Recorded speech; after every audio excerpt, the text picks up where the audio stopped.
So, if you have seen a few of my posts on TikTok and the previous video I was talking about which came first, the Energizer Bunny or the Duracell Bunny, I thought I'd talk about how I came about making this and why I made it in the first place.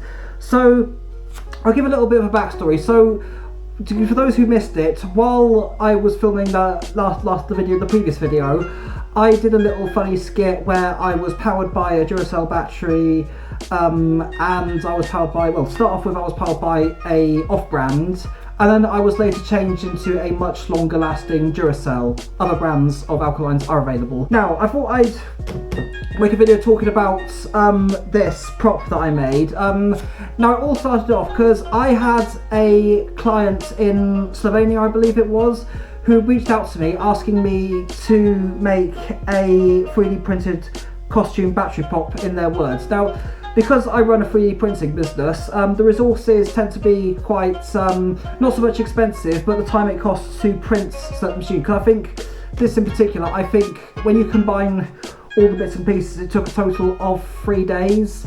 So that's where the pricing comes from. And when I explained to the client that this could be expensive because of the amount of time it takes to print, they were like, no, I will happily pay it. And boy did they. I'm not prepared to go into how much this costed, but I'd rather leave that to the imagination.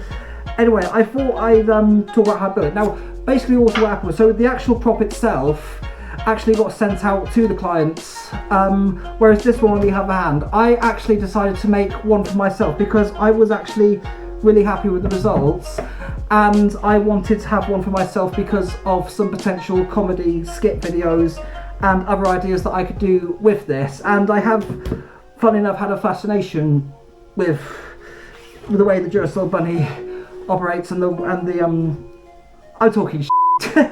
Anyway, to start off with, I have also got the laptop here so I can keep track of my notes. Now, to start off with, I did try printing the first half, which was all the black area, in ABS. Now, if you've ever tried printing with ABS, you will know why it is not pleasant stuff to work with.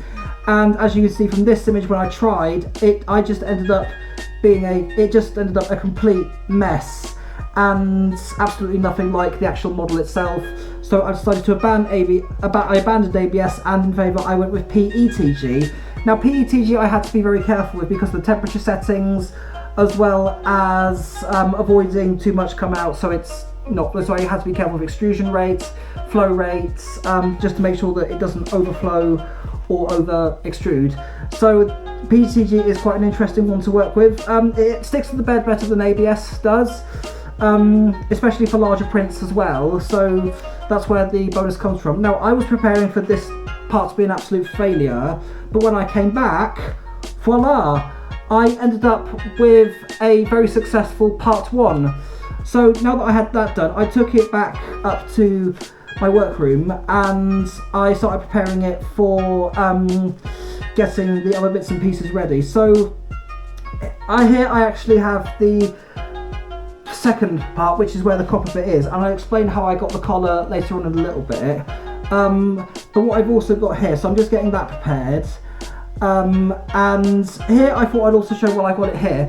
This is what happened when I tried to print this part with ABS, and this was even in an enclosure. It was very warm in there, but as you can see from the lack of layer adhesion, it came out pretty terribly. Now, in terms of how I got the letters on this part of the prop, so I actually printed them out of white ABS, which actually came out reasonably well, and then I applied a bit of super glue in between the letters on the piece itself and hammered them in, and then we have a officially brand, well, not officially because it's kind of an off-brand technically, but here we have the Duracell logo on the battery itself. So put the two pieces together as they currently are, and this is what I had. Now, moving on, so with those two pieces done, I decided to do the silver pieces, which was this top bit here and this which to replicate the battery terminals. And here we have them currently being printed out onto the printer. Now, I did decide to use a lower layer height just for extra detail and to make it look a bit more neater. And the first half came out pretty well, so once that was done, I took it back up and put some super glue on the first part. Well, actually I believe that's the second part. And once I did that, I used whatever I had kicking about just to weigh it down so that it sticks well. And there we have it. So that was pretty much the first part done. And now here we can see how it actually stays onto my back. Now, as you can see, if I turn it around actually, you can see that there's actually some magnets on the prop. And let me tell you, these are very, very, very strong magnets. In fact, let me just show you just how strong they are. So there you have it. So with that piece done, this was what the final half of that piece looks like.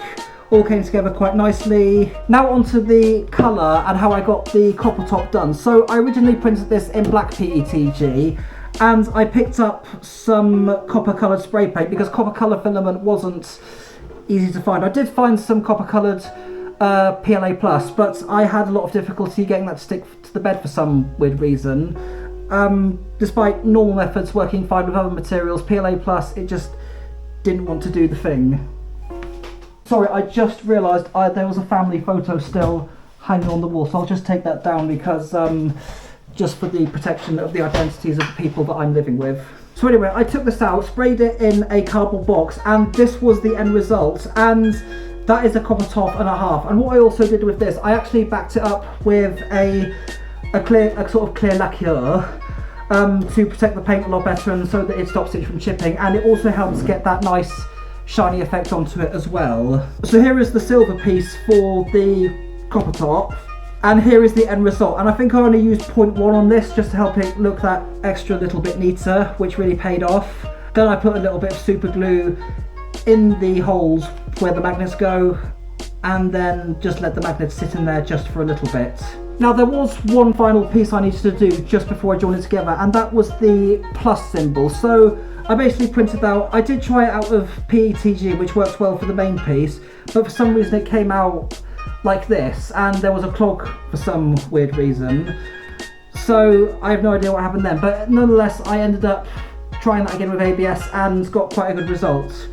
Now in terms of how I joined it together, I just used some 4mm nuts and bolts, as you can see here, and then it was very fiddly. I just joined it together just using an Allen key and a spanner and whatever tools I had kicking about, and let me tell you, it was very fiddly. But if I show you what it looks like from the inside here, you can just see how it joins together. And this was, let me tell you, this was not an easy or basic task to achieve because of just how careful I had to be to ensure that the bolts wouldn't keep slipping out, and also I didn't end up with a nut flying all over the place. But yeah, considering how careful I was and that I took my time, I'm really happy with the results. So the last thing to do was to put a bit of super glue on top of the copper top, and then put the silver piece on the copper top, and then I basically used a fan just to weigh it down, just to give it all that more so it adheres quite a lot better.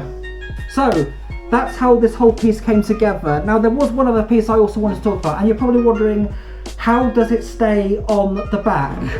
Well, that was where I decided to draw up like a little square piece. Well, it's more of a rectangle than a square, just to put some magnets on. And what I ended up doing is I actually do have the final piece here. So basically what this is, so there's two belts on here that's actually quite stretchy and elasticated, and this actually goes underneath my shirt. So it goes, so you've got the shirt between this section here, and then the battery goes on this right here. So in fact, if I join it together, so that's how it goes. I'll just do it from this side so you can see it again. But yeah, the magnets are relatively strong. So if I pull that up, so what I'm going to do, so I'll just show the process of how I actually get it on. So I don't know how well, I'm going to double check because it's good thing I've got my phone connected so that you can see me. Actually, yeah, you should be able to see me fine. So this is how it works. So I basically just lift the shirt up. I just want to double check to make sure I've got it on around the right way. Yep, that works. So basically I might actually speed up the process because I think you should get the gist of it.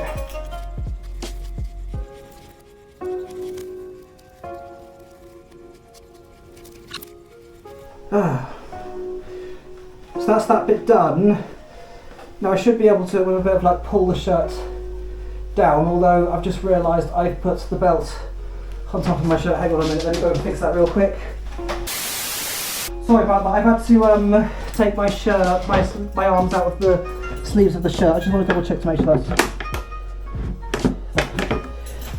on the right way.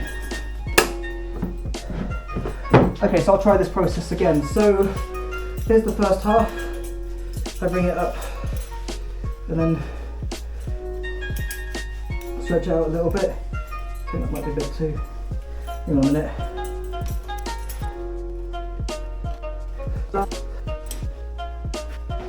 Okay, so that's that bit done. So basically, now ideally I would like to have the battery perfectly straight on my back, but it is quite fiddly and I'll be here all day otherwise trying to do that. Now, time to get the shirt, or my sleeves back in the shirt rather. Just see how that looks. I think that's, oh no, I've just realised what I've done. So basically I've just tucked my arm through where the neck goes, but oh well, so that's that. But as you can see, so the actual back piece where the magnets are just around the back area. In fact, yeah, you know what, this isn't going to work. Hang on. Okay, right, well I've got that fixed. I'll just get the chair out of the way. So, there you see the belts, and there you can just see the back piece, which will hold the battery up. Now I don't know about this being perfectly straight, but actually if I put the camera up a little bit, just so you can see it a little bit better. So here we have the prop, and this is how it goes on the back.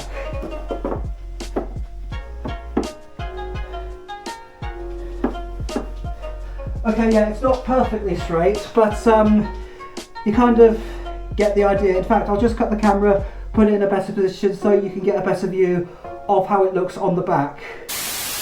Okay, so you'll have to excuse the poor lighting because despite fully charged when I started recording this session, it's just started going faint. Now it's not on my back very neatly. In fact, I just want to see how, so I haven't damaged my shirt too much, but as you can see, there it is. Now it's not on perfectly straight, as you can see, because that's kind of the challenge. But also one thing I do want to highlight with this as well is I might have to work on a version where it's a bit higher up on my back because this one feels a bit too low. But you can also see it's also created the illusion, because of the way it's designed. I designed it in a specific way so that it looks like the battery is actually embedded into my back. Don't know how well you can actually, probably just about see it well there. But instead of having like one whole battery, because it just doesn't look like it's plugged into anything, so this particular design, you can see how it's kind of like cratered into my back, or it looks like that, which kind of gives off the impression as if I am actually being powered by this battery, if you get what I mean. And there you have it. That's pretty much how I made the prop. So maybe I'll do a bit more stuff with this, although I might do a, just in case Duracell comes after me for anything, I might do a different version where it's like Duracell, like a sort of a satirical and parodic version of Duracell, just to, you know, save me a little bit, just in case Duracell doesn't end up coming me for something, like a cease and desist, I don't know, but maybe they might see something good in this, maybe there's a good business opportunity, but who knows. But that's how I created the non-specific, well it's Duracell so it is specific, battery prop. So on that note, thank you so much for watching. The time is now, oh boy, it's nearly 9 o'clock because my local takeaway is about to shut and I need to place my order in before they close. So I'm going to leave it right there. Thanks for watching and take care of yourselves. Mwah.